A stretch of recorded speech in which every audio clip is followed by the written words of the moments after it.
Sofia Andres tinakpan ang mukha ni Max Collins.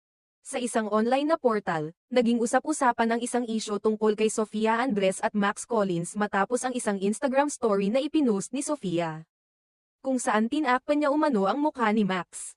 Ang kuha ng aktres ay mula sa isang sikat na fashion magazine at agad itong pinansin ng mga netizens pati na rin ng mga tsismosang kapitbahay.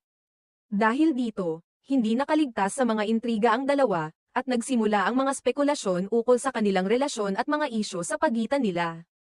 Ang isyong ito ay bumangon matapos mag-viral ang isang kontrobersyal na emote ni Sofia tungkol sa isang dating staff niya. Ayon kay Sofia, nasaktan siya nang malaman na ang isang taong itinuring niyang kapamilya at pinagkatiwalaan ay lumipat sa ilalim ng pamamahala ni Max. Sinabi ni Sofia na naramdaman niyang na-betray siya ng kanyang trust dahil pati na ang mga kontak at koneksyon niya sa mga brand na nagtitiwala sa kanya ay nakuha ng staff na ito at ginamit na